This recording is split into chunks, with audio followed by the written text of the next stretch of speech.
Akhirnya perempuan itu berhasil kita usir. Tawa, resor ini sekarang sepenuhnya milik kita. Kenapa kau masih di sini? Keluarga mertua yang selama 30 tahun memanggilku beban dan mempekerjakanku tanpa bayaran sedang membuka botol sampahnya. Malam itu, saat mereka berpesta di Presidential Suite merayakan kepergianku, aku membuka pintu itu didampingi 4 pengawal dan seorang pengacara. Di tengah kegelapan akibat listrik yang padam dan suara alarm darurat yang meraung, aku mengeluarkan selembar dokumen, sertifikat hak milik yang telah dibalik nama. Pemilik sah resor ini adalah saya, Bu. Jeritan ibu mertuaku pecah. Apa-apaan ini? Dewi sudah gila, tapi bukan aku yang gila. Karena tepat di saat surat cerai ditandatangani, terungkap siapa pemilik sebenarnya dari resor senilai 500 miliar rupiah ini. Bagaimana bisa resor tempatku bekerja sebagai akuntan selama 30 tahun ini menjadi milikku? Sebelum cerita dimulai, silakan tekan tombol suka dan langganan dan tulis di kolom komentar dari kota mana Anda mendengarkan. Semoga kebahagiaan selalu menyertai Anda di sana. Lantai marmer Pengadilan Negeri Denpasar terasa sangat dingin. Dewi menatap ujung sepatunya yang usang saat melangkah keluar dari gerbang utama. 30 tahun lalu ia datang hanya dengan 1 koper. Sekarang di tangannya hanya ada selembar akta cerai. Hubungan ini berakhir sama seperti saat dimulai, pikirnya. Angin laut Bali di bulan Januari menusuk hingga ke tulang. Dewi tanpa sadar memeluk dirinya sendiri. Di usianya yang ke-55, baru kali ini ia merasa begitu hampa. Rasanya ada lubang besar di tengah dadanya. Dewi, suara tajam terdengar dari belakang. Tanpa menoleh pun, ia tahu siapa pemilik suara itu. Suara yang sudah menusuk telinganya selama 30 tahun. Ibu mertuanya, Supriyati, berdiri di puncak tangga pengadilan. Punggungnya tegak lurus, tak seperti wanita berusia 78 tahun dengan senyum mengejek di bibirnya. Hadap sini, perempuan sialan. Biar kulihat wajahmu untuk terakhir kali. Dewi perlahan membalikkan badan. Di samping ibu mertuanya, ayah mertuanya, Hartono berdiri melipat tangan. Di belakang mereka suaminya, Tono, dan adik iparnya, Rina, berdiri berdampingan. Orang-orang yang pernah ia sebut keluarga itu berbaris rapi, seperti regu tembak. Ibu mertuanya melangkah turun 1 anak tangga. Usiamu sudah 55 tahun, apa yang kau punya? Cuma secari kertas tak berguna. Rina terkikik mendengar itu. Dewi tak berkata apa-apa. Ia sudah lama belajar bahwa membalas hanya akan mendatangkan hinaan yang lebih parah. Ayah mertuanya maju selangkah. Meski sudah 82 tahun, tubuhnya masih tegap dan bayangannya menelan tubuh Dewi. 30 tahun kami memeras tenagamu, sudah impas. Sekarang kau punya tempat tujuan. Tangan Dewi gemetar. Jari-jarinya yang memegang akta cerai memutih. Tapi wajahnya tetap tanpa ekspresi. Selama 30 tahun ia telah belajar menyembunyikan perasaannya. Ibu bapak terima kasih atas segalanya selama ini. Dewi menundukkan kepala. Sebuah sapaan yang keluar karena kebiasaan. Melihat itu, ibu mertuanya mendengus. Terima kasih. Datang dengan tangan kosong, pergi dengan tangan kosong. Terima kasih untuk apa? Suaminya, Tono, tak mengucapkan sepatah kata pun hingga akhir. Saat Dewi meliriknya, pria itu berdiri di belakang ibunya, menghindari tatapannya. Kemana perginya pria yang dulu menggenggam tangannya dengan lembut di awal pernikahan? Dewi menelan senyum pahit. Selamat jalan. Jangan pernah tunjukkan wajahmu lagi. Kata-kata terakhir ibu mertuanya terbawa angin balik. Dewi tak lagi menjawab dan terus menuruni tangga. 1, 2, 3 langkah. Tawa keluarga mertuanya terdengar dari belakang tapi ia tak menoleh. Saat keluar dari gerbang pengadilan, Dewi berhenti sejenak. Ia tak punya tempat tujuan. Di sakunya hanya ada uang tunai 500.000 rupiah dan saldo di rekeningnya tak sampai 300.000. Selama 30 tahun bekerja sebagai akuntan di resor, ia tak pernah menerima gaji. Keluarga mertuanya menganggap itu wajar. Karena kau keluarga, karena kau menantu. Dewi menatap langit, langit kelabu. Sepertinya akan segera hujan. Ia bahkan tak punya baju ganti jika basah. Memikirkan itu, tawa kecil tiba-tiba lolos dari bibirnya. Tawa getir. Saat itulah, apakah benar ini Ibu Dewi Sartika? Suara asing membuat Dewi menoleh. Seorang pria parubaya berjas hitam rapi berdiri di sana. Di tangannya ada tas kerja kulit, ekspresinya tenang namun tampak sedikit tegang. Anda siapa? Dewi mundur selangkah. Mungkin orang suruhan mertuanya, atau mungkin penagih utang suaminya. Ia baru tahu belakangan ini bahwa utang judi sebesar 3 miliar rupiah atas namanya. Saya David Wijaya dari firma hukum Cakra Rekan. Pria itu menyodorkan kartu nama. Dewi menerimanya, tapi tatapannya masih waspada. Ada urusan apa seorang pengacara dengan saya? Saya datang untuk menyampaikan surat wasiat dari almarhum Bapak Suryo Prakoso. Mata Dewi membelalak. Nama Suryo Prakoso tak pernah ia dengar. Suryo Prakoso, siapa itu? David Wijaya ragu sejenak, lalu merendahkan suaranya. Bapak Suryo meninggal 2 bulan lalu. Dan dalam surat wasiatnya beliau menunjuk Ibu Dewi Sartika sebagai ahli waris. Dewi menatap pengacara itu dengan bingung. Ia tak mengerti apa yang dikatakan ahli waris. Sebuah kata yang tak pernah ia terima dari siapapun seumur hidupnya. Tunggu sebentar, saya tidak kenal beliau. Kenapa saya? Ibu Dewi. Pengacara itu memotong ucapan Dewi. Tatapannya bergetar aneh. Bapak Suryo Prakoso adalah ayah kandung Anda. Kaki Dewi lemas. Akta cerai di tangannya jatuh ke tanah. Kertas itu tertiup angin, tapi ia tak berniat memungutnya. Ayah kandung, sebuah kalimat yang tak pernah ia dengar selama 55 tahun hidupnya. Masa kecilnya yang berpindah-pindah panti asuhan, setiap malam ia menangis memeluk bantal. Kenapa mereka membuangku? Apa salahku? Ia pikir tak akan pernah mendapatkan jawaban atas pertanyaan itu seumur hidupnya. Tapi sekarang di depan pengadilan, seorang pengacara asing memberinya jawaban. Ini bukan penipuan kan? Apa tujuan Anda sebenarnya? Dewi mundur selangkah lagi. Suaranya bergetar. Saya mengerti. Ini pasti sangat mengejutkan. David Wijaya mengeluarkan sebuah amplop dari tas kerjanya. Di dalamnya ada USB berisi rekaman suara almarhum, juga hasil tes DNA, salinan surat wasiat, dan daftar harta warisan. Tolong terima ini dulu. Percaya atau tidak, ibu bisa memutuskannya setelah memeriksanya sendiri. Dewi menerima amplop itu dengan tangan gemetar. Seluruh tubuhnya bergetar hebat, seolah detak jantungnya terasa di ujung jari. Almarhum terus mencari Ibu Dewi hingga akhir hayatnya. Pengacara itu menambahkan, bisakah ibu datang ke kantor kami besok? Kita bisa bicara lebih detail saat itu. Dewi memeluk erat amplop itu di dadanya. Angin dingin berembus, tapi getaran di tubuhnya bukan hanya karena dingin. Tetesan hujan mulai turun dari langit. Dewi berdiri di bawah hujan, menatap ke atas. Setelah 55 tahun, akhirnya ada seseorang yang mencarinya. Meskipun orang itu sudah tiada. Sesuatu, entah air hujan atau air mata, mengalir di pipi Dewi. Keesokan paginya, Dewi berdiri di depan kantor firma hukum Cakra, Rekan di kawasan Renon, Denpasar. Semalam ia tak bisa tidur, hanya berbaring di ranjang hotel murah, menatap langit-langit hingga pagi. Ia berulang kali mengambil dan meletakkan kembali USB di dalam amplop. Ia tak punya keberanian untuk menekan tombol putar. Saat membuka pintu kantor, David Wijaya sudah menunggunya. Ekspresinya terlihat lebih ramah dari kemarin. Selamat datang, silakan duduk di sini. Dewi duduk dengan hati-hati di sofa kulit. Di atas meja ada tumpukan dokumen dan sebuah laptop yang terbuka. Semalam, apakah ibu sudah mendengarkan USB-nya? Dewi menggeleng, belum, saya takut. Pengacara itu mengangguk, wajahnya menunjukkan pengertian. Kalau begitu, saya akan jelaskan dulu tentang almarhum. Ibu bisa mendengarkan rekamannya setelah itu. Dewi meremas tangannya yang berada di pangkuan, jantungnya berdebar kencang. Bapak Suryo Prakoso adalah pelopor industri pariwisata di Bali. Beliau memulainya 40 tahun lalu dengan sebuah losmen kecil dan kini memiliki jaringan resor di seluruh Bali. Beliau meninggal awal tahun ini karena penyakit kronis di usia 80 tahun. Dewi mendengarkan dalam diam. Masih terasa tidak nyata saat berusia 23 tahun almarhum bertemu dengan cinta pertamanya. Suara pengacara itu sedikit merendah, tapi perbedaan status sosial mereka terlalu besar. Almarhum adalah putra sulung dari keluarga terpandang di Bali, sementara wanita itu adalah putri dari keluarga miskin di sebuah desa nelayan kecil. Keluarga tidak merestui pernikahan mereka. Tangan Dewi mulai gemetar. Ia bisa menebak kemana arah cerita ini. Mereka berpisah dan tak lama kemudian wanita itu tahu bahwa ia hamil. Tapi ia tidak memberitahu almarhum.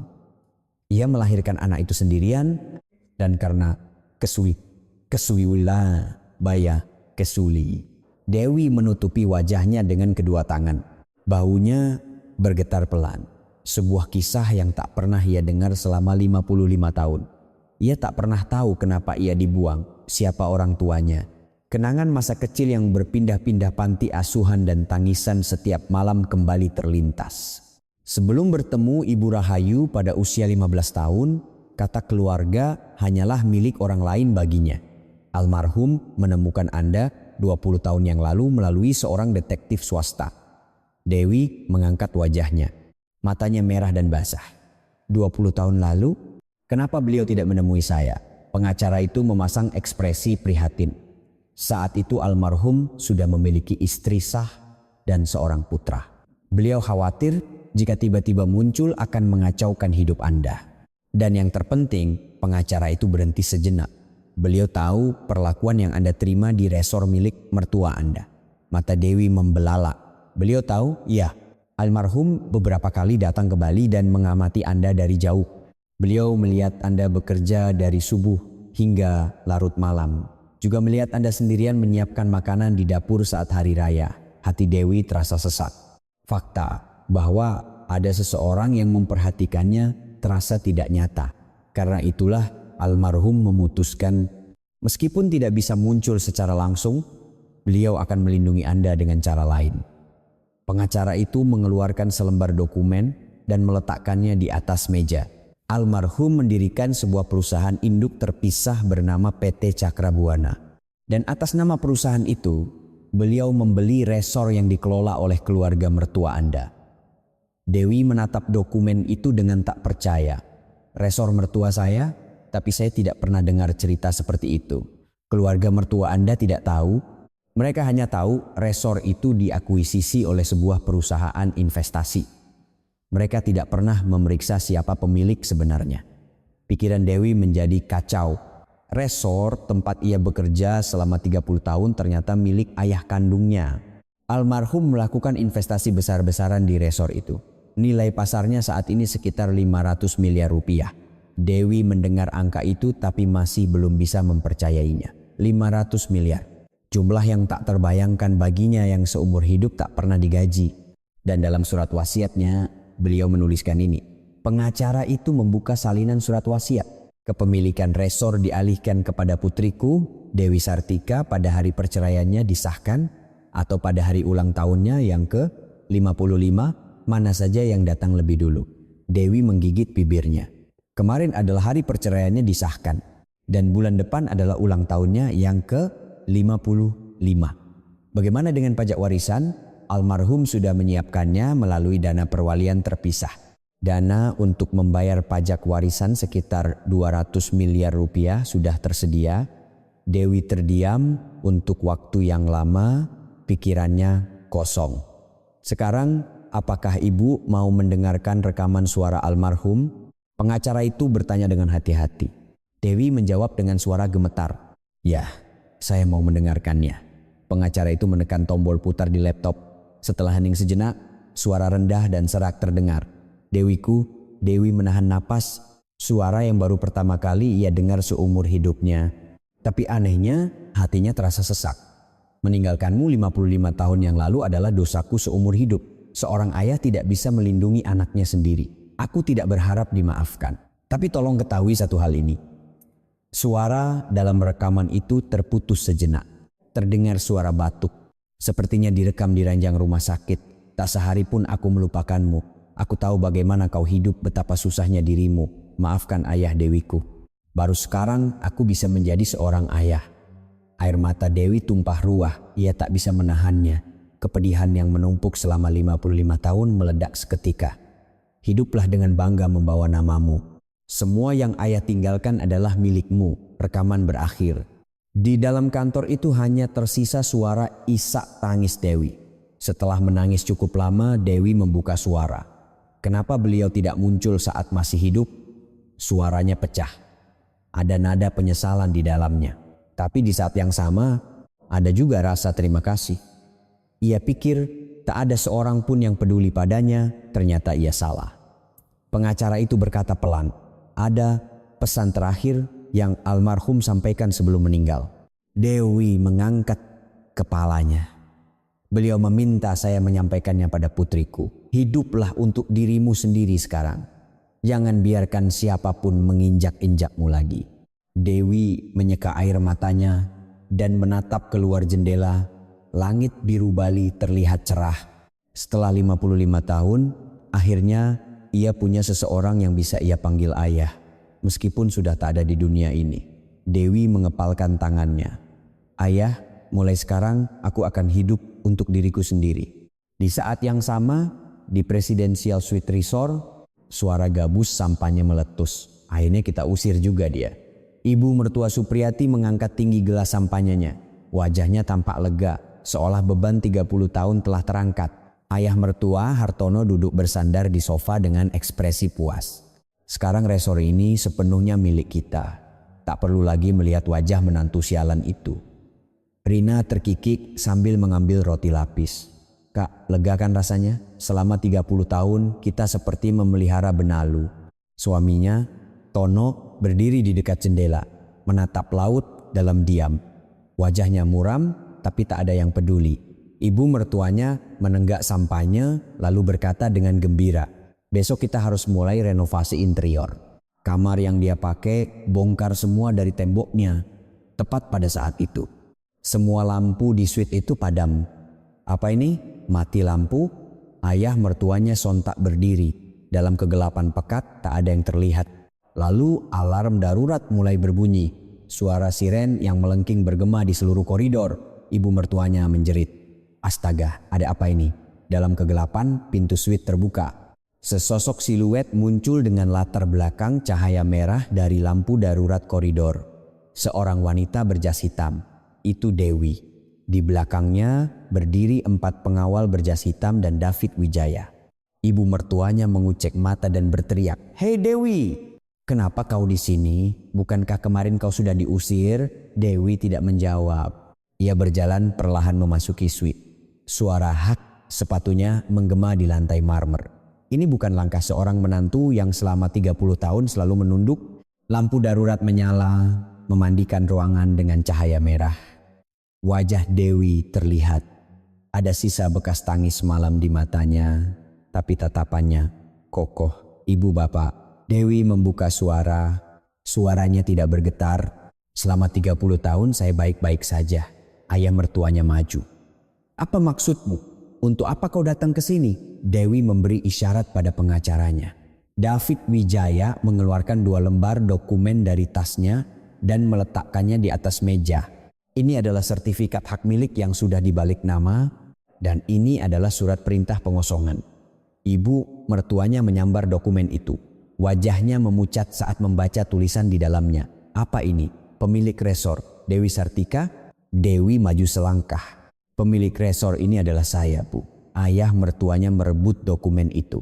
Matanya menyipit saat membaca isinya, lalu tangannya mulai gemetar. PT Cakrabuana Suryo Prakoso. Siapa ini? Itu ayah kandung saya. Ucapan Dewi membekukan seisi suite. Nah, ayah kandung saya membeli resor ini 20 tahun yang lalu. Bapak tidak tahu kan? Bapak hanya tahu resor ini diakuisisi oleh sebuah perusahaan investasi. Lutut ayah mertuanya lemas. Ia ambruk ke sofa. Dalam 82 tahun hidupnya, ini adalah kejutan terbesar. Ibu mertuanya berteriak histeris. Bohong, mana mungkin kau bisa mengarang cerita seperti ini? Ini penipuan. Dewi menatap dingin ibu mertuanya. Bu, selama 30 tahun ibu memanggil saya apa? Mulut ibu mertuanya terkunci. Perempuan miskin tak punya nasib baik, benalu, saya mendengarnya setiap hari. Saat saya bangun jam 4 pagi untuk menyiapkan sarapan 20 orang, saat saya begadang 3 malam setiap hari raya, suara Dewi sedikit bergetar. Tapi tatapannya tidak goyah. Tapi tahu tidak, Bu, Dewi mendekat perlahan. Perempuan miskin itu sekarang menjadi pemilik resor senilai 500 miliar. Wajah ibu mertuanya berubah pias. Ekspresi antara marah dan takut. Dasar perempuan gila sekarang pengawal. Dewi mengangkat tangannya. 4 pengawal maju. Tolong bantu mereka mengemasi barang-barang. Hanya diizinkan 2 koper per orang. Rina menangis sambil berteriak. Kak, kenapa diam saja? Dia itu istrimu. Suaminya, Tono, tetap membeku di dekat jendela.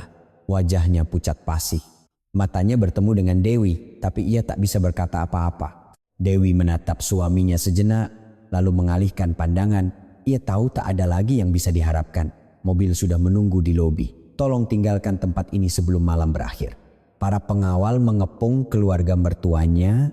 Ibu mertuanya meronta-ronta sambil berteriak, "Aku sudah tinggal di sini 30 tahun. Beraninya kau." "Bu," Dewi berkata untuk terakhir kalinya, "selama 30 tahun saya juga tinggal di sini. Tanpa pernah sekalipun diperlakukan sebagai pemilik." Teriakan histeris ibu mertuanya menggema hingga ke koridor. Punggung keluarga mertuanya yang diseret keluar oleh pengawal semakin menjauh. Dewi sendirian di suite itu, menatap keluar jendela. Tangannya gemetar. Rasa takut yang telah mendarah daging selama 30 tahun masih tersisa. Tapi ini baru permulaan. Mulai sekarang ini adalah pertarungan yang sesungguhnya. Dewi mengepalkan tangannya. Bulan purnama mulai terbit di atas laut Bali. Keesokan paginya, Dewi mengumpulkan keluarga mertuanya di ruang rapat lantai 3. Setelah diusir semalam, mereka menginap di sebuah hotel melati di Denpasar. Ibu mertuanya mengumpat sepanjang malam dan ayah mertuanya menelepon kenalan-kenalannya, tapi tak ada yang menjawab. Baru menjelang subuh mereka bisa tidur, tapi jam 7 pagi Dewi menelepon. Sebuah pemberitahuan untuk datang ke ruang rapat resor jam 9 pagi. Ibu mertuanya melempar telepon sambil berteriak, "Beraninya perempuan itu memanggil kita, yang selama 30 tahun hanya menuruti perintah." Tapi ayah mertuanya menggeleng, "Kita harus pergi, kita harus tahu situasinya dulu." Begitulah keempat anggota keluarga itu tiba di ruang rapat. Dewi duduk di ujung meja rapat yang panjang. Pakaiannya berbeda dari kemarin. Setelan berwarna navy yang elegan, rambutnya ditata rapi. Di sampingnya duduk David Wijaya dan seorang akuntan. Di atas meja ada laptop dan tablet. Ibu mertuanya duduk sambil menyindir.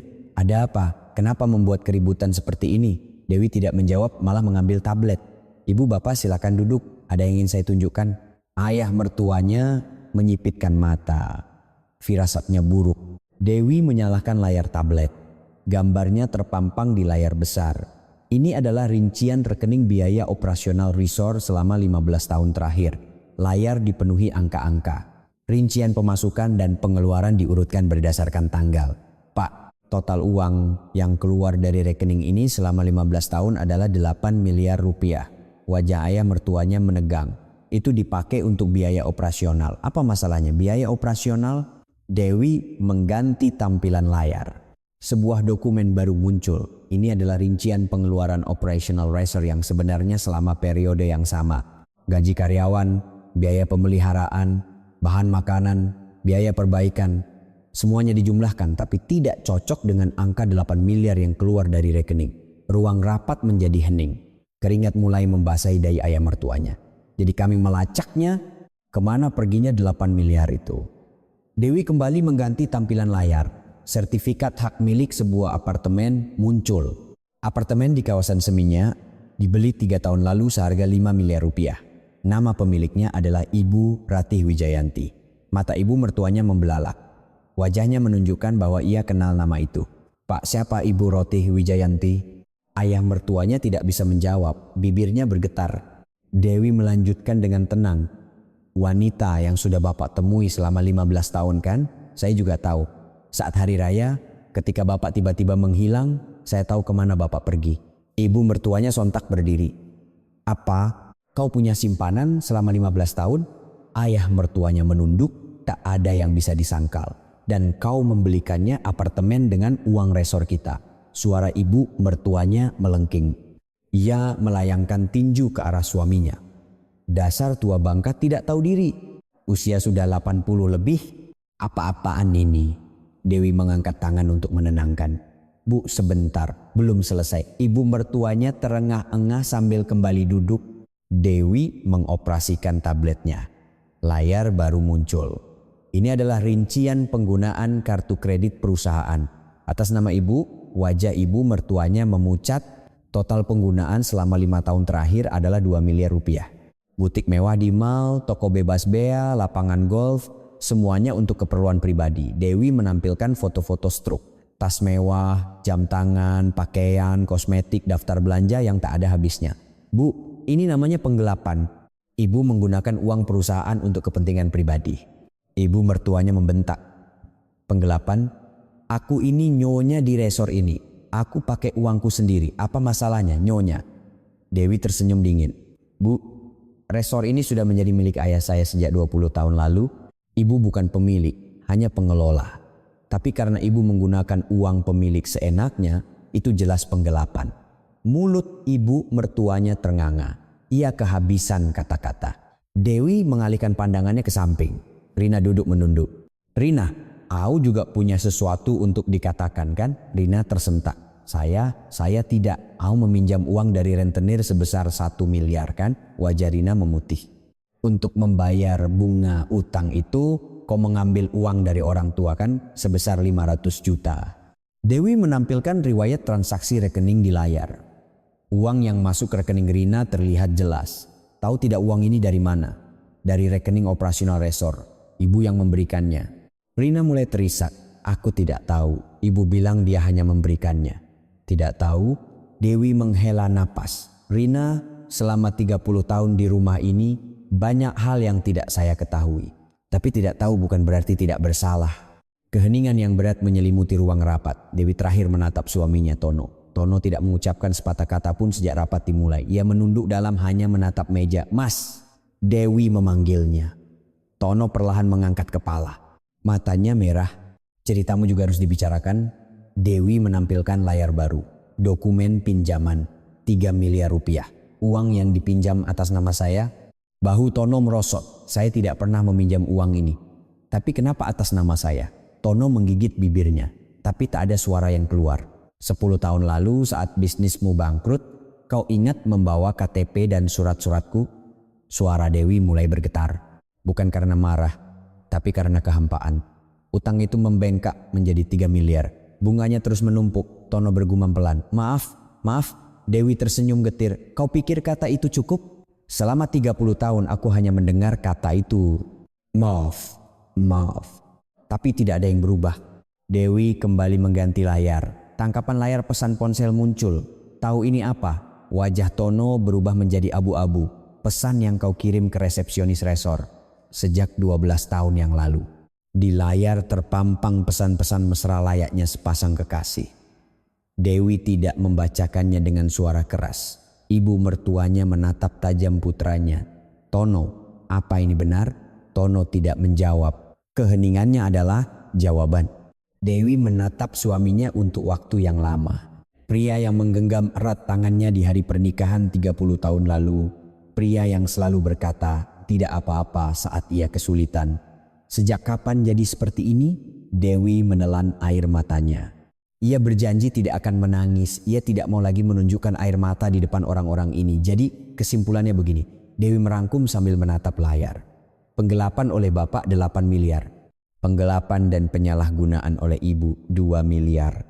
Penggunaan uang oleh Rina 500 juta. Dan kau, Dewi, menatap lurus suaminya. Utang judi atas namaku 3 miliar. Perselingkuhan selama 12 tahun. Ruang rapat menjadi sunyi. Tak ada yang bisa membantah. Ayah mertuanya perlahan membuka suara. Jadi kau mau apa? Melaporkan kami ke polisi? Dewi menggeleng. Belum. Saya akan memberi kesempatan. Mata keluarga mertuanya membelalak. Total semua ini adalah 13,5 miliar rupiah. Pengembalian dana penggelapan, ganti rugi belanja barang mewah, pengembalian utang rentenir, dan ganti rugi untuk saya sebesar 3 miliar. Dewi mendorong selembar kertas ke atas meja. Ini rencana pembayaran. Jual apartemen simpananmu dapat 5 miliar. Jual villa di Ubud dapat 4 miliar. Cairkan deposito dan asuransi dapat 2 miliar. Sampai di sini 11 miliar. Ayah mertuanya mengambil kertas itu. Tangannya gemetar. Sisa 2,5 miliar bagaimana?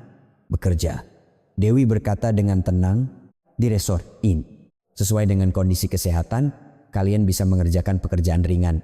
Ibu juga, Rina juga, ibu mertuanya sontak berdiri. Apa? Kau suruh kami bekerja di sini, di bawahmu? Dewi menjawab dengan tenang. Kalau tidak mau, saya akan laporkan ke polisi. Penggelapan itu kasus pidana. Kalian bisa masuk penjara. Mulut ibu mertuanya terkunci. Tak ada lagi yang bisa dikatakan. Dewi berdiri dari kursinya. Saya beri waktu 1 minggu, putuskan. Saat hendak membuka pintu keluar, Dewi berhenti sejenak. Tanpa menoleh ke belakang, ia berkata, "Saya ingat semua yang ibu katakan pada saya selama 30 tahun. Perempuan miskin tak punya nasib baik, benalu." Suara Dewi merendah. "Tapi tahu tidak, Bu, perempuan miskin itu sekarang ada di sini dan ibu harus mengemis pekerjaan padanya." Hidup ini ironis, ya. Dewi menutup pintu dan pergi. Di ruang rapat hanya tersisa keluarga mertuanya yang hancur. Saat berjalan di koridor, mata Dewi basah. Ia tidak merasa puas.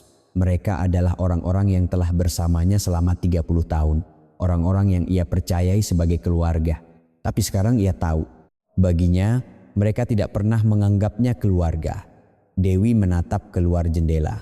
Laut Bali berkilauan di bawah sinar matahari. Sekarang aku harus benar-benar melepaskannya. Dewi menyeka air mata dan melangkah maju. Sehari setelah memberi waktu seminggu, Dewi kembali bekerja di resor. Tempat di mana ia bekerja sebagai akuntan selama 30 tahun, tapi kini ia melangkah masuk sebagai pemilik. Karyawan menunduk hormat dan Dewi membalas sapaan mereka dengan canggung, masih belum terbiasa. Duduk di kantor memeriksa dokumen, Dewi tak bisa menghilangkan rasa cemas. Keluarga mertuanya tak akan menyerah begitu saja. Setelah hidup bersama selama 30 tahun, ia paling tahu watak mereka. Firasatnya menjadi kenyataan 3 hari kemudian. Malam itu, saat Dewi hendak pulang dan turun ke lobi, ponselnya berdering. David Wijaya. "Ibu Dewi, sudah lihat berita online?" "Belum. Ada apa? Coba cek sekarang. Saya akan segera tiba." Telepon terputus. Dengan cemas, Dewi membuka mesin pencari di ponselnya. Ia mengetikkan namanya. Judul berita yang muncul di layar membuatnya menahan napas. Wanita yatim piatu jadi ahli waris konglomerat Bali. Diduga lakukan penipuan, palsukan tes DNA untuk rebut resor 500 miliar. Surat wasiat diduga palsu. Polisi diminta turun tangan. Ia mengklik berita itu. Isinya menyebutkan seorang narasumber anonim telah membuat laporan ke polisi. Tuduhannya adalah surat wasiat itu palsu dan hasil tes DNA dimanipulasi. Foto Dewi terpampang di artikel itu. Foto yang diambil di depan resor kemarin. Sepertinya diambil secara diam-diam. Tangan Dewi gemetar. Ia menggulir ke kolom komentar. Hujatan membanjiri, wanita nggak punya orang tua sok jadi orang kaya, WK. Penipu nih, penipu. Gimana caranya bisa warisin 500 miliar? Lihat mukanya aja udah kelihatan. Dewi meletakkan ponselnya, ujung jarinya terasa dingin. Di saat yang sama, di sebuah kamar hotel Melati, keluarga mertuanya berkumpul.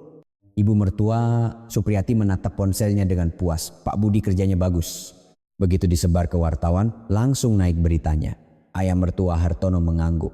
"Aku juga sudah hubungi koneksi lama. Besok akan lebih besar lagi beritanya." Rina terkikik. "Kakak ipar, mau apa sekarang?" Sudah dicap penipu. Ibu mertuanya meletakkan ponsel di meja dan berkata, "Ini baru permulaan. Pak Budi juga sedang membuat bukti palsu hasil tes DNA dan surat wasiat palsu. Kalau itu meledak, habislah dia." Tono yang duduk di sudut ruangan berkata dengan hati-hati, "Bu, ini tidak keterlaluan kalau Dewi benar-benar putrinya." Ibu mertuanya menatap tajam putranya. "Diam. Kau tidak punya hak membela dia. Laki-laki yang selingkuh 12 tahun dan menumpuk utang atas nama istri." Tono terdiam.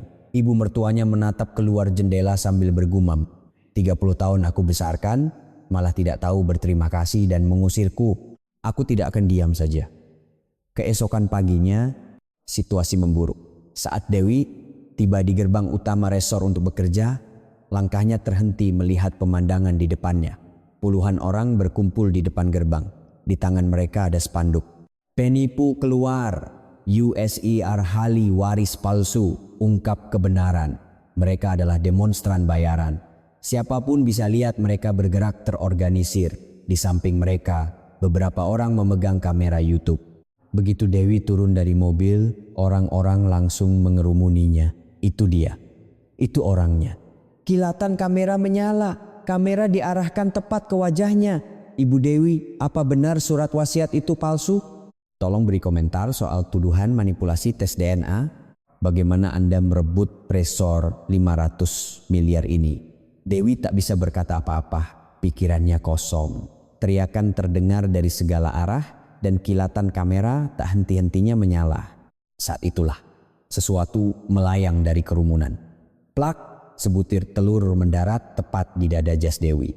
Kuning telurnya pecah dan mengalir di atas setelan berwarna navy. Dewi membeku di tempat. Cairan telur mengalir hingga ke punggung tangannya, tapi ia tak bisa bergerak. Penipu, penipu, teriakan massa menusuk telinga. Seseorang melempar telur lagi. Kali ini mengenai bahunya. Pengawal terlambat datang dan mengepung Dewi. Di bawah perlindungan mereka, saat melangkah masuk ke resort, air mata Dewi mengalir. Selama 30 tahun dianiaya mertua, ia tak pernah menangis. Saat tahu suaminya berkhianat, ia menahannya. Tapi sekarang, mendengar dirinya disebut penipu oleh orang-orang yang tak ia kenal, hatinya hancur. Tiba di kantor, Dewi langsung duduk di kursi tanpa sempat mengganti jasnya yang basah. Ponselnya berdering tanpa henti. Telepon dari mitra bisnis. "Maaf Bu Dewi, kami ingin menunda kontrak sampai situasinya jelas." Itu yang pertama. 1 jam kemudian, yang kedua menelepon. "Kami juga akan menghentikan sementara kerjasama, ada masalah citra sore harinya." Yang ketiga, membatalkan kontrak. Dari resepsionis juga ada kabar, beberapa tamu meminta pengembalian dana. Alasannya karena mereka cemas setelah melihat berita. Dewi menatap keluar jendela. Di depan gerbang, para demonstran masih berkumpul dan para YouTuber masih berdiri dengan kamera mereka. David Wijaya masuk ke kantor. "Ibu Dewi, Anda tidak apa-apa." Dewi menggeleng lemah. "Saya tidak baik-baik saja. Saya tidak tahu harus berbuat apa." Pengacara itu duduk di sampingnya. "Sepertinya keluarga mertua Anda menyewa seorang makelar kasus. Namanya Pak Budi. Seorang makelar lokal yang terkenal lihai dalam membuat dokumen palsu dan memanipulasi opini publik." Dewi memejamkan mata. "Bukankah saya hanya perlu membuktikan bahwa saya benar-benar putrinya? Saya punya hasil tes DNA dan surat wasiat yang sudah disahkan notaris. Masalahnya adalah opini publik." Pengacara itu menghela napas. Orang-orang sudah mulai menerima tuduhan itu sebagai fakta. Butuh waktu untuk mengungkap kebenaran, tapi kebohongan menyebar dalam sekejap. Dewi menunduk. Ia mengepalkan tangannya begitu erat hingga kuku-kukunya menancap di telapak tangannya. "Tidak ada yang memihakku. Selama 30 tahun ia sendirian di rumah mertuanya dan sekarang pun ia sendirian. Meskipun ayah kandungnya meninggalkan warisan, meskipun kebenaran ada di pihaknya, tak ada yang percaya." Keraguan mulai merayap di hatinya. Apakah kali ini aku akan kalah lagi? Apakah aku akan diusir dengan tangan kosong lagi? Rasanya seperti kembali ke masa lalu, di mana ia hanya bisa pasrah dianiaya. Rasanya seperti terjebak dalam lumpur hisap yang tak bisa dilepaskan. Dengan tangan gemetar, Dewi mengambil ponselnya.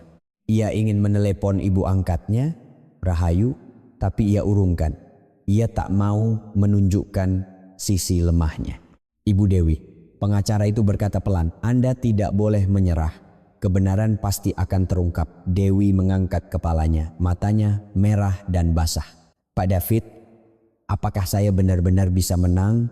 Saat pengacara itu hendak menjawab, ponsel Dewi berdering, nomor tak dikenal. Dewi mengangkat telepon. "Halo," suara yang familiar terdengar dari seberang. "Tante, ini Arya." Mata Dewi membelalak. Arya, keponakannya yang kehilangan orang tua dalam kecelakaan 25 tahun lalu dan diam-diam ia rawat. "Arya, kenapa kau?" "Aku lihat berita, Tante. Aku sedang dalam perjalanan ke Bali." Suara Arya terdengar. "Mantap, Tante, aku punya bukti. Aku sudah mengumpulkannya selama 5 tahun. Dengan itu kita pasti bisa menang." Jantung Dewi mulai berdebar. "Bukti apa? Akan aku tunjukkan langsung. Aku tiba malam ini. Tunggu ya, Tante." Telepon terputus. Dewi memeluk erat ponselnya. Tangannya gemetar. Tapi kali ini bukan karena takut. Mungkin aku tidak sendirian. Dewi menatap keluar jendela. Matahari mulai terbenam. Kegelapan turun, tapi di sudut hatinya sebuah percikan api kecil menyala. Bertahanlah sedikit lagi. Dewi menyeka air mata dan bangkit dari kursinya. Malam itu Dewi sendirian di kantor resort. Di luar, kegelapan telah menyelimuti dan para demonstran di depan gerbang sudah bubar. Tapi Dewi tidak bisa pulang. Ia tidak punya rumah untuk pulang. Rumah mertua yang ia tinggali selama 30 tahun kini bukan lagi rumahnya. Dan meskipun ia tinggal sementara di kamar resor, tempat itu tidak terasa nyaman. Di atas mejanya tercetak artikel-artikel jahat yang muncul hari ini. Dewi menatap kertas-kertas itu sejenak, lalu membuangnya ke tempat sampah. Ia melihat jam 9 malam. Arya bilang akan tiba malam ini. Arya, nama itu membangkitkan kenangan 25 tahun lalu. Kakak suaminya Bima 9 tahun lebih tua dari Tono. Istrinya yang sakit-sakitan meninggal tak lama setelah melahirkan Arya dan Bima membesarkan putranya sendirian. Lalu saat Arya berusia 7 tahun, Bima juga meninggal dalam kecelakaan lalu lintas. Arya yang tiba-tiba sebatang kara tidak dipedulikan oleh keluarga mertuanya. Ibu mertuanya berkata terang-terangan, ibunya itu nasibnya buruk, makanya cepat mati. Kenapa kita harus membesarkan anak keturunannya? Ayah mertuanya juga menolak. Kirim saja ke panti asuhan. Kita tidak punya sumber daya. Mendengar itu, hati Dewi hancur. Anak berusia 7 tahun. Kehilangan kedua orang tuanya, bahkan tak bisa menangis dengan benar. Malam itu, Dewi menggenggam tangan Arya. Arya, ada tante di sini. Tidak apa-apa. Sejak saat itu, Dewi diam-diam merawat Arya sambil waspada terhadap mertuanya. Ia diam-diam memberinya makan, membelikannya alat tulis, dan menyiapkan keperluan sekolahnya. Setelah selesai dengan urusan mertua di hari raya, ia diam-diam menyelinap ke kamar Arya pada dini hari untuk menyelimutinya. Saat Arya masuk SMP, ibu mertuanya mengirimnya ke sekolah asrama. Dewi saat itu juga diam-diam mengiriminya uang saku. Saat Arya kuliah, bahkan saat masuk fakultas hukum, Dewi diam-diam menanggung biaya sekolahnya dengan semua uang simpanannya. Begitulah Arya menjadi seorang pengacara. Dan 5 tahun lalu saat memulai karirnya sebagai pengacara di Jakarta, komunikasi mereka menjadi jarang. Dewi tidak merasa kecewa. Cukup baginya mengetahui bahwa Arya hidup dengan baik. Tapi hari ini, anak itu akan kembali. Tok-tok, suara ketukan membuat Dewi mengangkat kepala. Pintu terbuka dan wajah yang familiar muncul. Seorang pemuda berusia awal 30-an, berjas rapi, berkacamata, dan membawa tas kerja di tangannya. Tante. Dewi sontak berdiri. Sulit dipercaya bahwa pemuda di hadapannya adalah anak kecil berusia 7 tahun itu, Arya. Arya melangkah mendekat dan berdiri di depan Dewi. Tingginya jauh melebihinya. Mungkin satu kepala lebih tinggi dari Dewi. Maaf terlambat, pesawatnya delay. Dewi tak bisa berkata apa-apa. Ia hanya menatap wajah Arya. Tante, aku sudah lihat semua beritanya. Suara Arya merendah. Nenek kan yang melakukannya? Mereka memang seperti itu dari dulu. Dewi memaksakan senyum. Tidak apa-apa. Tante sudah biasa dengan hal seperti ini. Seharusnya tante tidak terbiasa. Arya berkata dengan tegas. Selama 30 tahun tante sudah cukup menderita. Sekarang harus diakhiri. Dewi menatap mata Arya. Bukan lagi mata anak 7 tahun yang menangis. Tatapannya kokoh dan penuh tekad. Arya, kau bilang punya bukti. Arya membuka tas kerjanya. Ia mengeluarkan sebuah amplop tebal dan meletakkannya di atas meja. 5 tahun lalu setelah menjadi pengacara aku bertekad. Arya berkata sambil membuka amplop. Suatu hari nanti aku akan membantu tante. Jadi aku mengumpulkan bukti selama 5 tahun. Dari dalam amplop tumpukan dokumen USB dan foto-foto keluar. Pertama, ini rekaman suara nenek saat menyuruh makelar kasus untuk memalsukan dokumen. Arya mengambil sebuah USB. Bagaimana kau bisa? Aku punya kenalan di kantor makelar kasus itu. Teman seangkatanku di Fakultas Hukum pernah bekerja di sana. Dia yang merekamnya. Dewi menatap USB itu dengan tak percaya. Arya mengeluarkan dokumen berikutnya. Kedua, ini salinan asli buku kas penggelapan kakek. Dulu aku menyalinnya dari gudang resor. Dari gudang? Ya. Saat aku pura-pura membantu tante di hari raya, aku diam-diam menyalinnya. Aku tahu kakek punya 2 buku kas. Tangan Dewi gemetar. Ia tak pernah tahu Arya telah mempersiapkan sejauh ini. Ketiga, Arya mengeluarkan salinan rekening koran. Ini rincian uang yang dikirim ke wanita itu. Uang yang kakek kirim setiap bulan semuanya tercatat di sini. Dewi membolak-balik dokumen itu satu persatu. Semuanya diatur rapi berdasarkan tanggal dan jumlah.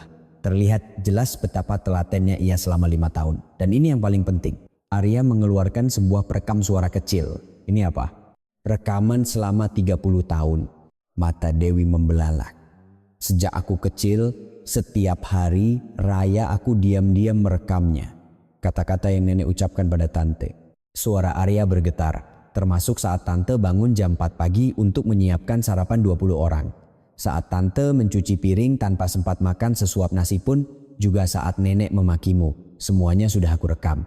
Dewi menatap perekam itu sambil menggigit bibir. Air mata mulai menggenang. Arya, kenapa kau melakukan ini, tante? Arya menggenggam tangan Dewi.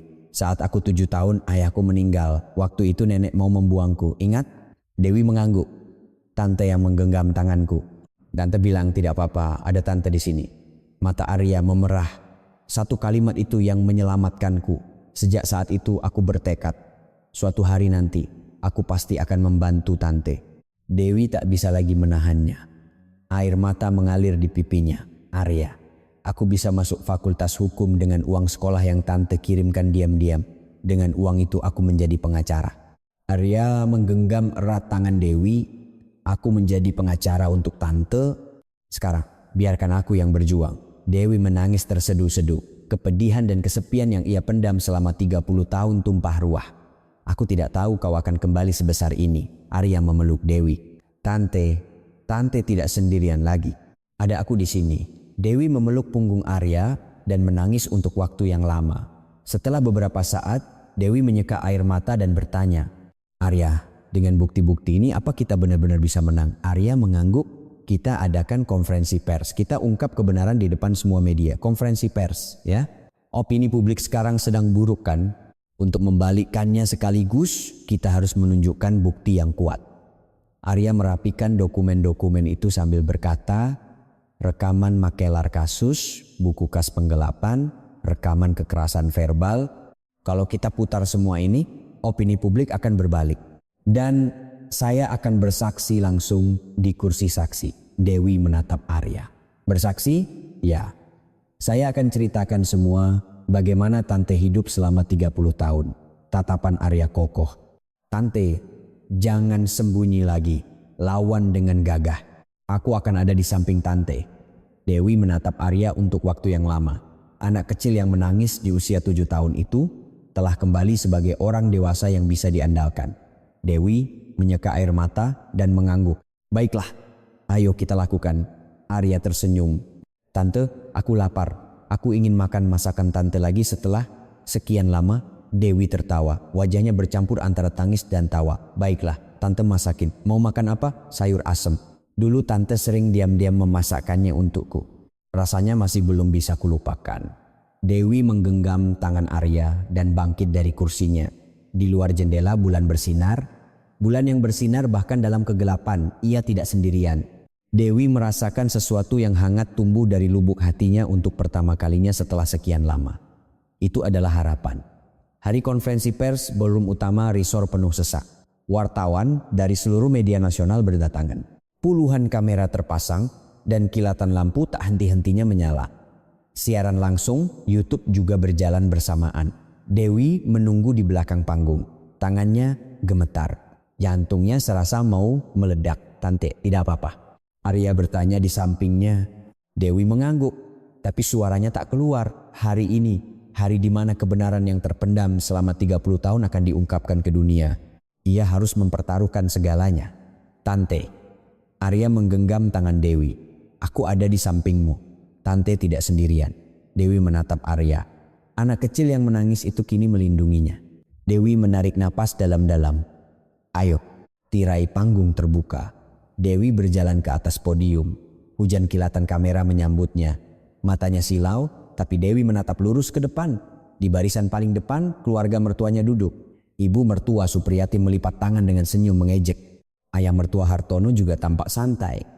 Rina terkikik, hanya Tono yang menunduk. Terdengar suara ibu mertuanya berbisik pada orang di sebelahnya. Sepertinya dia mau menyerah. Nanti juga nangis-nangis minta ampun. Dewi mendengar itu, tapi ekspresinya tidak berubah. Ia berdiri di depan mikrofon. Selamat siang, saya Dewi Sartika. Ruangan menjadi hening. Beberapa hari ini muncul berita miring tentang saya. Tuduhan pemalsuan surat wasiat, manipulasi tes DNA, penipuan warisan konglomerat dan sebagainya. Suara Dewi bergetar, tapi jelas. Hari ini saya akan menyampaikan kebenaran dan menunjukkan buktinya. Dewi memberi isyarat dan layar besar menyala. Bukti pertama, gelombang suara muncul di layar, tombol putar ditekan, suara rekaman menggema di ruangan. Pak Budi palsukan surat wasiat itu. Perempuan miskin itu tidak boleh dapat warisan. Itu suara ibu mertuanya. Ruangan menjadi riuh, rekaman berlanjut. Hasil tes DNA juga harus dipalsukan. Uang bukan masalah. Dia tidak boleh jadi putri kandungnya. Sama sekali tidak boleh. Para wartawan mulai berbisik, kamera serentak mengarah ke arah keluarga mertuanya. Wajah ibu mertuanya menegang. Ekspresi santainya hilang digantikan kepanikan. Dewi melanjutkan. Bukti kedua, rekaman CCTV muncul di layar. Di sebuah kantor yang gelap, seorang pria parubaya sedang membuat dokumen. Video ini adalah saat makelar kasus Pak Budi membuat surat wasiat dan hasil tes DNA palsu. Di video itu, Pak Budi terlihat mengedit dokumen di komputernya. Adegan saat ia mencap dan memasukkan dokumen ke mesin fotokopi terekam jelas. Ruangan kembali riuh. Para wartawan sibuk mencatat. Wajah ayah mertuanya memucat. Tangannya mulai gemetar. Bukti ketiga, Dewi menarik napas sejenak sebelum berkata, rekaman suara ayah kandung saya, almarhum Bapak Suryo Prakoso. Suara terdengar dari layar. Dewiku, suara rendah dan serak. Terdengar suara batuk seolah direkam di ranjang rumah sakit. Meninggalkanmu 55 tahun yang lalu adalah dosaku seumur hidup. Seorang ayah tidak bisa melindungi anaknya sendiri. Aku tidak berharap dimaafkan. Ruangan menahan napas. Tapi kau adalah putriku. Dewiku, kau adalah putri kandungku. Ini harus diketahui dunia. Rekaman berakhir. Desahan terdengar dari berbagai sudut ruangan. Dewi mengeluarkan bukti keempat. Terakhir, ini adalah hasil tes DNA resmi yang dikeluarkan oleh Laboratorium Forensik Mabes Polri. Dokumen resmi muncul di layar. Hasil pemeriksaan, probabilitas hubungan ayah anak 99,99%. Bapak Suryo Prakoso dan saya adalah ayah dan anak kandung. Dewi menatap para wartawan. Inilah kebenarannya. Saya bukan penipu. Tepuk tangan meledak di ruangan. Para wartawan mengangkat tangan, melontarkan pertanyaan. Saat itu, Arya naik ke atas panggung. Saya Arya Wirawan, keponakan Ibu Dewi Sartika dan saksi di sini hari ini. Kamera wartawan beralih ke Arya. Arya berdiri di depan mikrofon. Selama 30 tahun, saya melihat sendiri bagaimana tante saya hidup. Suara Arya mantap. Tante saya bangun setiap jam 4 pagi. Beliau menyiapkan sarapan untuk lebih dari 20 anggota keluarga. Tapi beliau tidak pernah sekalipun duduk di meja makan itu. Ruangan menjadi hening. Nenek saya selalu berkata pada tante saya, perempuan miskin tak punya nasib baik, benalu. Selama 30 tahun, setiap hari beliau mendengar kata-kata itu. Mata Arya memerah. Saat saya 7 tahun, saya kehilangan kedua orang tua saya. Nenek saya mau membuang saya. Saat itu tante saya yang menggenggam tangan saya. Arya menatap Dewi. Tante saya merawat saya diam-diam sambil waspada terhadap mertuanya. Memberi saya makan, mengirimkan uang sekolah. Padahal beliau sendiri tidak pernah digaji sepeser pun. Suasana di ruangan menjadi haru. Saya menjadi pengacara untuk membalas budi baiknya. Dan selama 5 tahun saya mengumpulkan bukti. Karena saya percaya suatu hari nanti saya bisa membantu tante saya. Arya menoleh ke arah penonton. Ia menatap lurus ke arah keluarga mertuanya. Nenek kakek hentikan. 30 tahun sudah cukup. Ibu mertuanya sontak berdiri. Itu semua rekayasa, rekaman itu palsu. Ruangan menjadi riuh. Pengawal mendekati ibu mertuanya. Aku tidak pernah bilang begitu. Perempuan itu mengarangnya. Ibu mertuanya meronta. Tapi tak ada yang percaya. Tepat pada saat itu pintu belakang ruangan terbuka. 3 orang polisi masuk. Bapak Hartono, Ibu Supriyati, dan Ester Budi, kami meminta kehadiran Anda terkait laporan penggelapan dan pemalsuan dokumen. Ruangan menjadi gaduh. Kilatan kamera menyala tak terkendali. Ayah mertuanya berdiri dengan goyah. Nakinya seolah lemas. Ada apa ini? Kenapa saya seorang polisi mendekat? Kami meminta kehadiran Anda berdasarkan laporan yang sudah masuk.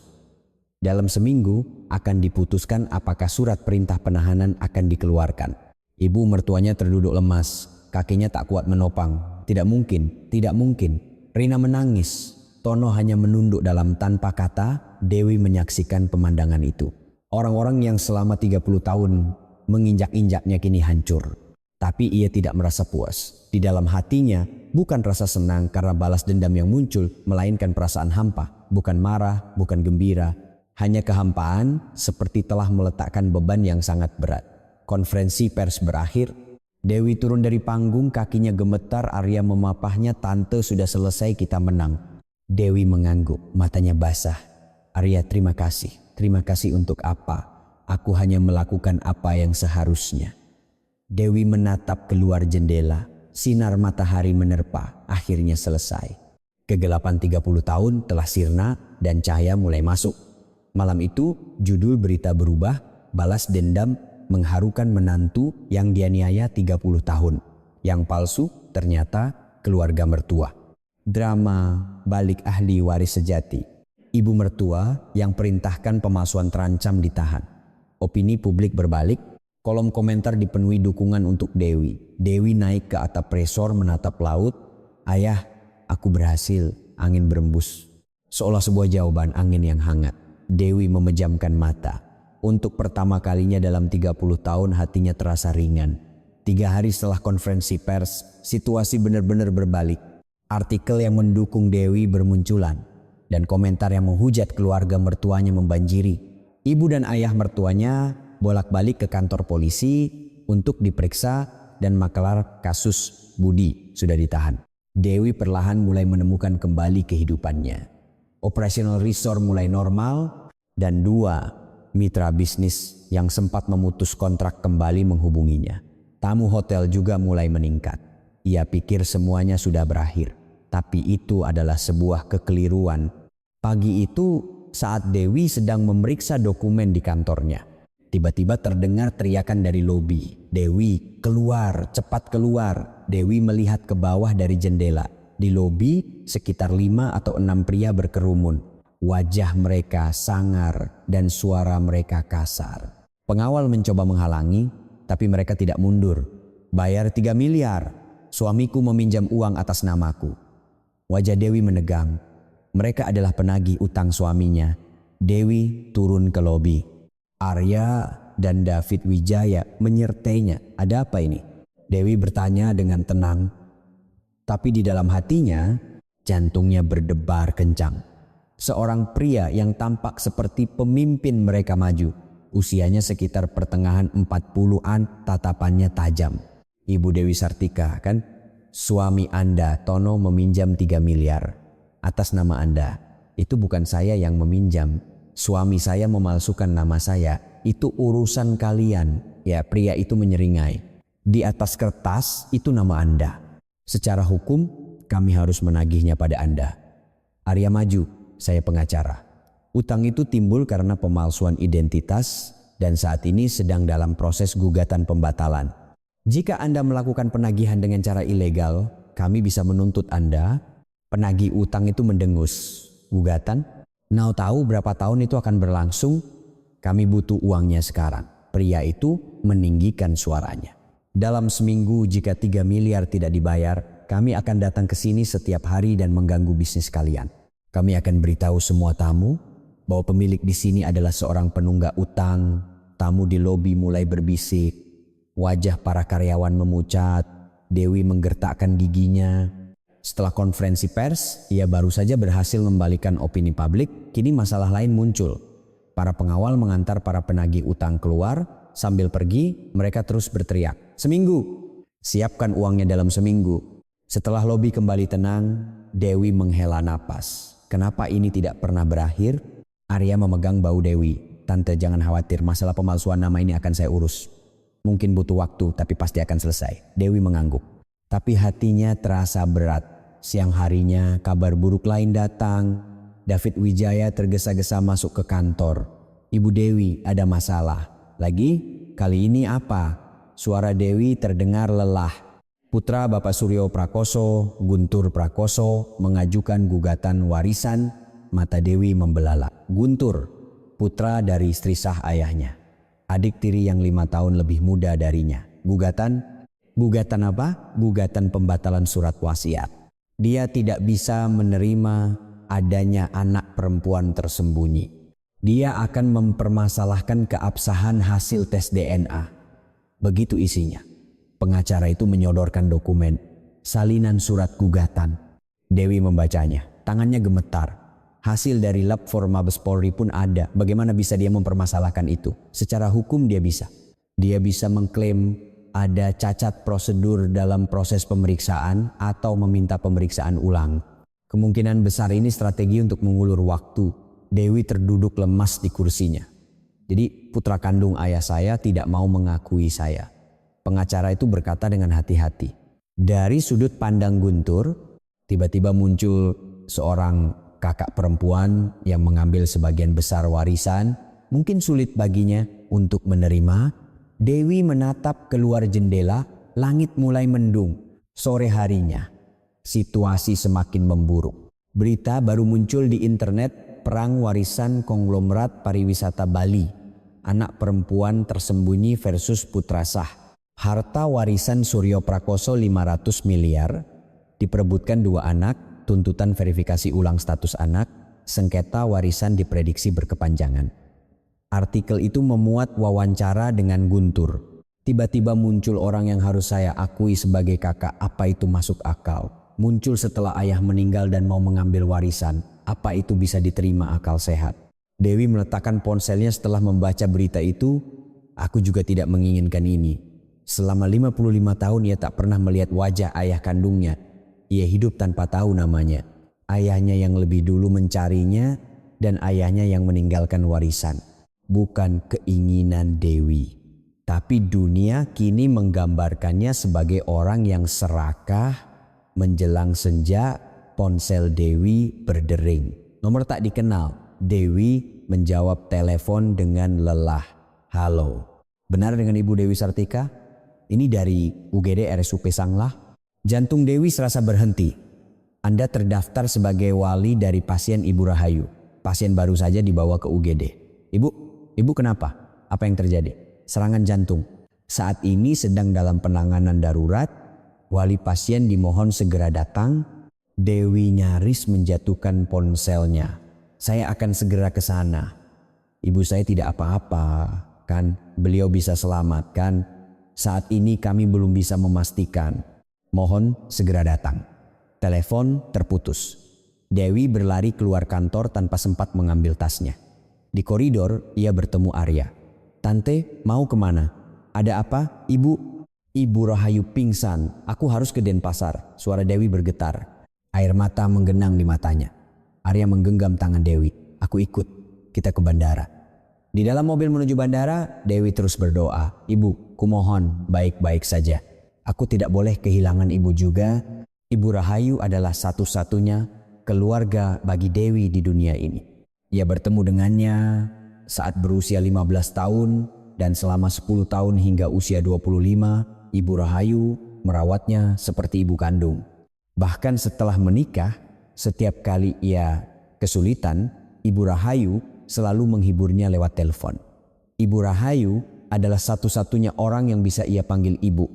Tiba di Denpasar sudah lewat jam 10 malam.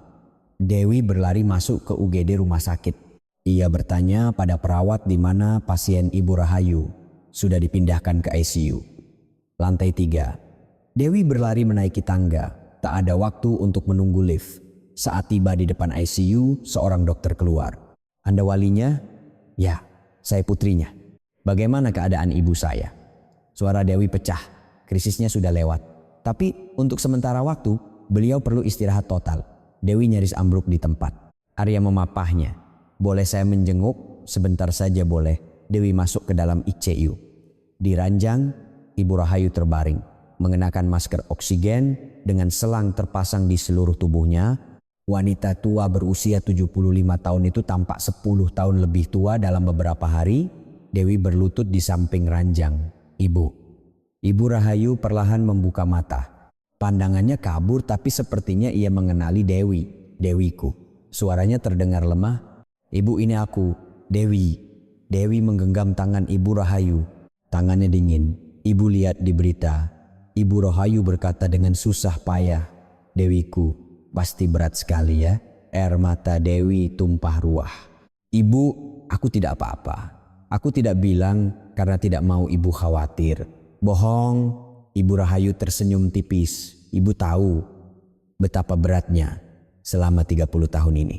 Dewi tak bisa lagi menahannya. Ia menggenggam tangan Ibu Rahayu dan menangis terseduh-seduh. Ibu pingsan karena aku kan? Khawatir setelah nonton berita? Bukan. Ibu Rahayu menggenggam erat tangan Dewi. Tenaganya lemah tapi ada kehangatan di dalamnya. Putriku. Akhirnya menemukan namanya sendiri. Ibu bahagia. Sampai menangis. Dewi menunduk dan menangis. Ibu, kumohon sembuhlah. Aku tidak bisa hidup tanpa ibu. Ibu Rahayu mengelus kepala Dewi. Jangan menangis, Dewiku. Sekarang kau harus bahagia. Dewi menggenggam erat tangan Ibu Rahayu dan berjanji. Ibu, aku pasti akan menang. Pasti. Keluar dari ICU, Dewi duduk di kursi koridor. Air matanya tak berhenti. Arya duduk di sampingnya. Tante tidak apa-apa? Dewi menggeleng. Tidak baik-baik saja. Sama sekali tidak baik-baik saja. Dewi mengepalkan tangannya, tapi aku tidak boleh menyerah. Dewi mengangkat kepala, matanya basah oleh air mata, tapi ada api yang menyala di dalamnya.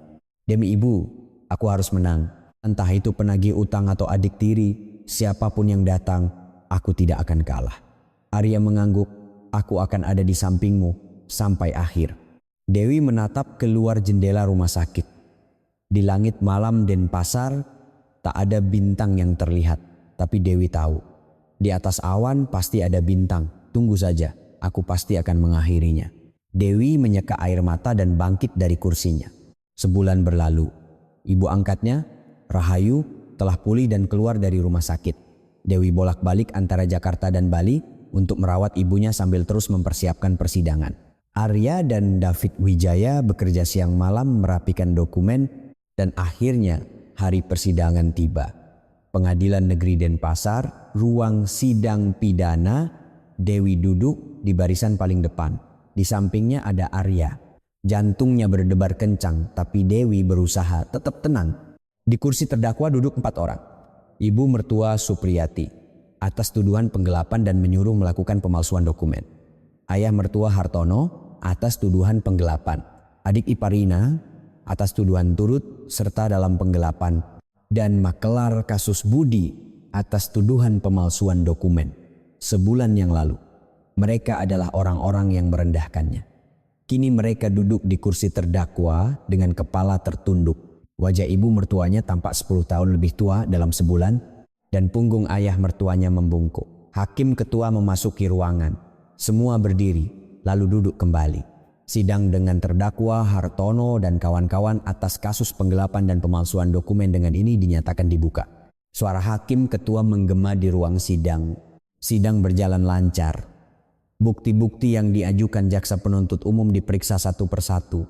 Buku kas penggelapan, riwayat transfer rekening, video pemalsuan oleh makelar kasus, rekaman perintah ibu mertua, semua bukti sangat jelas. Pengacara terdakwa mencoba membantah tapi tak berdaya di hadapan bukti dan tibalah waktu pemeriksaan saksi. Saksi Arya Wirawan, silakan maju ke depan. Arya bangkit dari kursinya. Matanya bertemu dengan Dewi. Arya mengangguk kecil. Sinyal bahwa semuanya baik-baik saja. Berdiri di kursi saksi, Arya memulai kesaksiannya dengan suara tenang. Saya adalah cucu dari terdakwa Hartono dan keponakan dari korban Ibu Dewi Sartika. Ruang sidang menjadi hening. Saya melihat sendiri bagaimana tante saya hidup selama 30 tahun. Suara Arya menggema di ruang sidang. Tante saya bangun setiap jam 4 pagi karena harus menyiapkan sarapan sebelum keluarga bangun. Saat hari raya, beliau begadang selama 3 malam. Menyiapkan makanan untuk lebih dari 20 kerabat sendirian. Desahan terdengar dari bangku penonton. Tapi tante saya tidak pernah sekalipun ikut makan di meja itu karena nenek tidak mengizinkannya. Arya menatap kursi terdakwa. Ibu mertuanya semakin menunduk. Nenek selalu berkata pada tante saya, perempuan miskin tak punya nasib baik, benalu. Selama 30 tahun, setiap hari beliau mendengar kata-kata itu. Hakim ketua mencatat. Saat saya berusia 7 tahun, saya kehilangan kedua orang tua saya. Nenek hendak mengirim saya ke panti. Saat itu, tante saya yang menggenggam tangan saya. Mata Arya memerah. Tante saya membesarkan saya diam-diam sambil waspada terhadap mertuanya, memberi saya makan, mengirimkan uang sekolah, padahal beliau sendiri tidak pernah digaji sepeser pun. Suasana di ruang sidang menjadi haru. Saya menjadi pengacara untuk membalas budi baiknya. Dan selama 5 tahun, saya mengumpulkan bukti. Karena saya percaya suatu hari nanti saya bisa membantu tante saya. Arya terakhir menatap hakim ketua. Yang mulia, tante saya selama 30 tahun dieksploitasi atas nama keluarga. Sekarang keadilan harus ditegakkan. Kesaksian berakhir. Keheningan menyelimuti ruang sidang. Setelah skor singkat, hakim ketua mulai membacakan putusan. Terdakwa Hartono terbukti bersalah atas tindak pidana penggelapan. Terdakwa Supriyati terbukti bersalah atas tindak pidana turut serta dalam penggelapan dan menyuruh melakukan pemalsuan dokumen. Terdakwa Rina terbukti bersalah atas tindak pidana turut serta dalam penggelapan. Terdakwa Budi terbukti bersalah atas tindak pidana pemalsuan dokumen. Erangan terdengar dari kursi terdakwa, ibu mertuanya menutupi wajahnya dengan tangan. Namun, mengingat pihak korban telah menyatakan tidak menuntut hukuman dan mengajukan syarat perdamaian, maka hal tersebut menjadi pertimbangan. Hakim ketua menatap Dewi. Korban, Ibu Dewi Sartika, apakah Anda ingin menyampaikan syarat perdamaian secara langsung? Dewi bangkit dari kursinya. Kakinya gemetar, tapi suaranya tidak. Yang mulia, saya tidak ingin mereka dipenjara. Ruang sidang menjadi riuh, tapi ada syaratnya. Dewi menatap kursi terdakwa. Mereka adalah orang-orang yang selama 30 tahun menginjak-injaknya. Tapi sekarang, penampilan mereka menyedihkan. Pertama, seluruh properti milik keluarga mertua dijual untuk segera melunasi 11 miliar rupiah. Ini termasuk pengembalian dana penggelapan, ganti rugi, dan semua kerugian lainnya. Dewi menarik napas dan melanjutkan. Kedua, sisa utang 2,5 miliar dilunasi dengan bekerja di resor. Namun, hanya pekerjaan ringan yang sesuai dengan kondisi kesehatan. Ibu mertuanya mengangkat kepala. Wajahnya tak percaya. Jika syarat ini dipenuhi, saya tidak menuntut hukuman pidana. Hakim ketua mengangguk. Apakah pihak terdakwa menerima syarat ini? Pengacara terdakwa berdiskusi sejenak dengan keluarga mertuanya, lalu menjawab, kami terima. Hakim ketua membacakan vonis. Seluruh terdakwa dijatuhi hukuman 2 tahun penjara dengan masa percobaan 3 tahun. Dengan catatan, masa percobaan dapat dicabut jika syarat perdamaian tidak dipenuhi. Palu diketuk. Sidang selesai. Dewi keluar dari ruang sidang. Di koridor, Arya sudah menunggu, tante sudah selesai, Dewi mengangguk tapi hatinya campur aduk. Tidak ada rasa puas karena balas dendam. Yang tersisa hanyalah kehampaan seperti telah meletakkan beban yang sangat berat. Saat itu, seseorang mendekati Dewi. Seorang pria berusia awal 50-an. Berpakaian rapi, tapi wajahnya penuh keraguan. Ibu Dewi Sartika, kan? Dewi mengangguk. Saya Guntur Prakoso, putra ayah. Itu adik tirinya. Pria yang sebulan lalu mengajukan gugatan warisan. Wajah Dewi menegang. Ada perlu apa? Guntur menyodorkan sebuah amplop di tangannya. Ini surat dari peninggalan ayah. Ditujukan untuk saya. Dewi tidak menerima amplop itu. Tatapannya waspada. Tolong bacakan di sini. Guntur mengeluarkan surat dari amplop, tangannya gemetar. Gunturku, suara Guntur pecah. Jangan membenci kakakmu. Ini adalah dosa ayah. 55 tahun yang lalu, ayah membuang kakakmu, meninggalkan anak kecil itu sendirian di dunia. Air mata menggenang di mata Dewi. Kakakmu hidup seumur hidup tanpa tahu wajah ayahnya. Saat ayah menemukannya, ia sudah menderita selama 30 tahun. Ayah yang pengecut ini bahkan tak punya keberanian untuk menemuinya langsung. Air mata mengalir di pipi Guntur. Gunturku, perlakukan kakakmu dengan baik. Semua yang ayah nikmati, kakakmu tidak pernah merasakannya. Minta maaflah padanya atas nama ayah. Surat berakhir. Guntur menunduk di depan Dewi. Maafkan saya. Saya tidak mengerti kenapa ayah meninggalkan wasiat seperti itu. Suara Guntur bergetar. Saya akan mencabut gugatan dan saya ingin berdamai. Dewi menatap Guntur untuk waktu yang lama. Perasaan campur aduk berkecamuk. Ada kemarahan, ada juga kesedihan. Tapi di saat yang sama, ia bisa memahami pria ini, Mas Guntur. Dewi perlahan membuka suara. Sejujurnya, sudah terlalu terlambat untuk memanggilmu keluarga. Bahu Guntur merosot, tapi Dewi tersenyum kecil. Sekadar bertemu saat lebaran, sepertinya tidak apa-apa. Guntur mengangkat kepala. Matanya penuh air mata. Terima kasih, sungguh terima kasih. Dewi mengulurkan tangannya pada Guntur. Guntur menyambut tangan itu. Ini bukan perdamaian yang sempurna, tapi ini adalah sebuah permulaan. Arya mendekat. Tante, sekarang mau apa? Dewi menatap keluar gedung pengadilan. Sinar matahari Bali menerpa. Sekarang harus melangkah maju. Dewi mengepalkan tangannya. Kegelapan 30 tahun telah berakhir. Kini saatnya melangkah menuju cahaya. Setahun berlalu. Sinar matahari musim panas di Bali terasa sangat menyilaukan. Di depan gerbang utama resor, orang-orang berkumpul, kilatan kamera menyala, dan karangan bunga ucapan selamat berjejer rapi. Dewi berdiri di depan gerbang, menatap langit. Sebuah papan nama baru terpasang, huruf berwarna emas berkilauan di bawah sinar matahari Bali. Dewi Resort, Spa. Selama 55 tahun hidupnya, baru kali ini ia memiliki sesuatu atas namanya sendiri. Saat berpindah-pindah panti asuhan di masa kecil, maupun saat menghabiskan 30 tahun di rumah mertua, Dewi tak pernah memiliki apapun atas namanya. Tapi sekarang namanya terpampang di resor senilai 500 miliar rupiah. Mata Dewi basah. Perasaan haru memenuhi dadanya. Tante, suara Arya terdengar dari belakang. Sudah waktunya acaranya harus dimulai. Dewi mengangguk, menyeka air mata dan tersenyum. Baiklah, ayo. Belum dipenuhi orang. Hari ini adalah acara peresmian Yayasan Pelita Dewi. Sebuah yayasan yang didirikan sendiri oleh Dewi untuk mendukung kemandirian remaja dari panti asuhan. Di atas panggung terpasang spanduk. Peresmian Yayasan Pelita Dewi, kau tidak sendirian. Membaca kalimat itu, hati Dewi terasa hangat. Kalimat yang seumur hidup ingin ia dengar. Di barisan paling depan, terlihat wajah yang familiar. Ibu angkatnya Rahayu.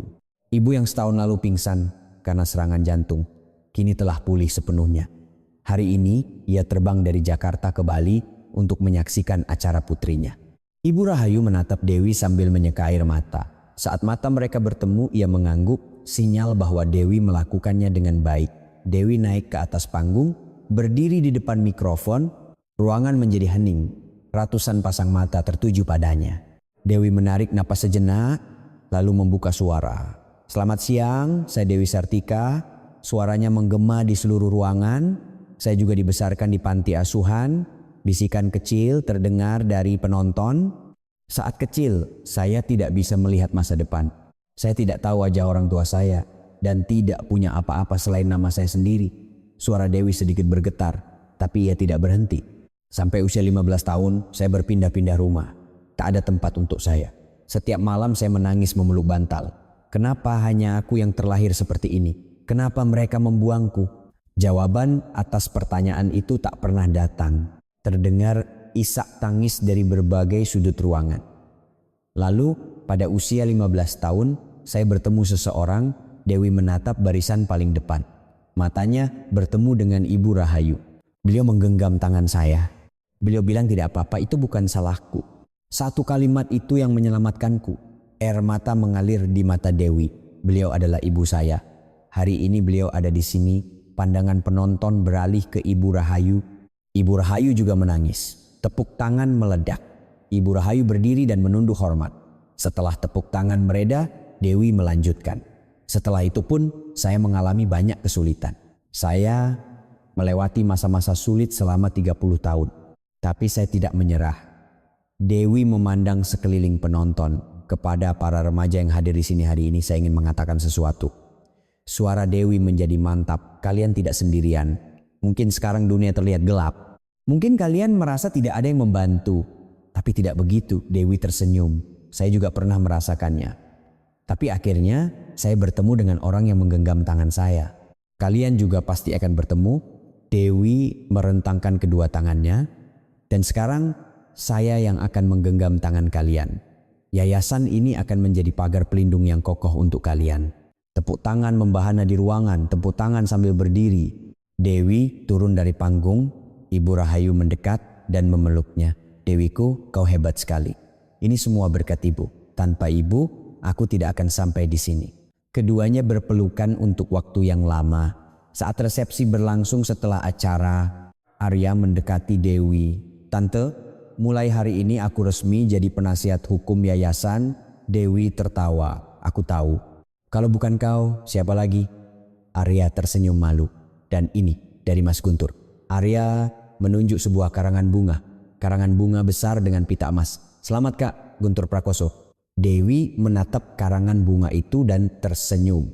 Setahun yang lalu, pria itu menggugatnya. Sekarang, mereka bertemu saat lebaran. Bukan keluarga yang utuh, tapi perlahan mereka semakin dekat. Di saat yang sama, di gudang bawah tanah resor, pemandangan yang berbeda terjadi. Ayah mertua Hartono dan ibu mertua Supriyati mengenakan seragam kerja kusam membersihkan koridor. Ayah mertua yang berusia 83 tahun punggungnya semakin membungkuk dan ibu mertua yang berusia 79 tahun seringkali harus berhenti mengepel untuk meluruskan pinggangnya. Mereka diberi pekerjaan ringan yang sesuai dengan kondisi kesehatan. Bukan pekerjaan berat, tapi bagi orang-orang yang selama 30 tahun mempekerjakan menantunya, ini adalah waktu yang memalukan. Di dinding koridor terpampang papan status. Sisa utang 1,8 miliar rupiah. Ibu mertuanya berhenti mengepel sambil memegang pinggang dan mengerang. Aduh, pinggangku. Ayah mertuanya berkata dengan ketus, diam dan kerja. Ini semua karena ulah kita. Ibu mertuanya menggigit bibir. Tak ada yang bisa dikatakan. Dari ujung koridor, Rina mendorong troli cucian. Rina bekerja di bagian laundry resort. Adik ipar yang selama 30 tahun menyiksa kakak iparnya itu kini memilah cucian dan melipat pakaian. Rina melirik orang tuanya saat lewat, tapi tak berkata apa-apa. Tak ada yang perlu dibicarakan di antara mereka. Dan di sebuah desa nelayan di Bali, suaminya Tono bekerja di sebuah kapal nelayan. Utang judi 3 miliar adalah tanggung jawabnya sendiri. Dewi tak berniat melunasinya. Tono bekerja di kapal untuk sedikit demi sedikit melunasi utangnya. Wajahnya menghitam terbakar angin laut. Pria yang selama 30 tahun bergantung pada istrinya itu kini untuk pertama kalinya mencari uang dengan tangannya sendiri. Tono sesekali menatap ke arah resor, tapi tak punya keberanian untuk datang. Ia tahu ia tak punya hak. Matahari mulai terbenam. Setelah resepsi selesai, Dewi naik ke atap resor. Laut Bali terhampar di hadapannya. Senja memerah di atas laut. Dewi mengeluarkan selembar foto dari tasnya. Foto ayah kandungnya, Suryo Prakoso. Pemberian dari David Wijaya. Pria di foto itu tersenyum ramah. Ayah. Dewi berkata sambil menatap foto itu. Aku sudah menemukan namaku sekarang. Aku menjaga dengan baik apa yang ayah tinggalkan. Angin berembus. Seolah sebuah jawaban angin yang hangat. Berkat ayah, aku bisa sampai di sini. Sekarang aku akan hidup sambil berbagi apa yang telah aku terima seperti ayah. Air mata menggenang di mata Dewi. Tapi bukan air mata kesedihan. Ayah, terima kasih. Dan aku mencintaimu. Terdengar langkah kaki dari belakang. Menoleh, Ibu Rahayu dan Arya mendekat. Dewi, kau di sini rupanya. Ibu Rahayu berdiri di samping Dewi. Arya juga berdiri di sisi lain. Ketiganya berdiri berdampingan menatap senja. Tante, lagi mikirin apa? Arya bertanya. Dewi tersenyum. Cuma berpikir, butuh waktu lama untuk sampai di sini. Ibu Rahayu menggenggam tangan Dewi. Lama memang, tapi akhirnya sampai juga. Dewi mengangguk. Ya, akhirnya sampai. Dewi menatap laut. Senja perlahan turun di balik cakrawala. Ia telah hidup selama 56 tahun. Setengahnya sebagai anak terlantar, setengahnya lagi sebagai menantu. Ia tak pernah hidup dengan namanya sendiri. Tapi sekarang berbeda. Dewi Resort Spa, Yayasan Pelita Dewi. Semua membawa namanya, bukan lagi menantu siapapun atau istri siapapun. Hanya Dewi Sartika. Dewi memejamkan mata. Angin laut membelai wajahnya. Kegelapan 30 tahun telah berakhir. Sekarang cahaya akhirnya masuk. Ibu, Arya. Dewi membuka mata dan berkata, sekarang hidupku yang sesungguhnya baru saja dimulai. Ibu Rahayu merangkul bahu Dewi.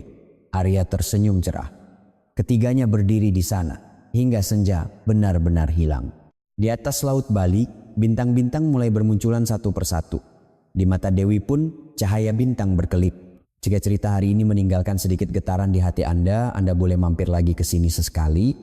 Jika berkenan, tinggalkan satu baris kalimat hangat untuk tokoh utama dalam cerita ini. Perasaan itu mungkin akan membantu seseorang bertahan untuk hari esok. Saya tulus mendukung hari ini dan hari esok Anda. Terima kasih.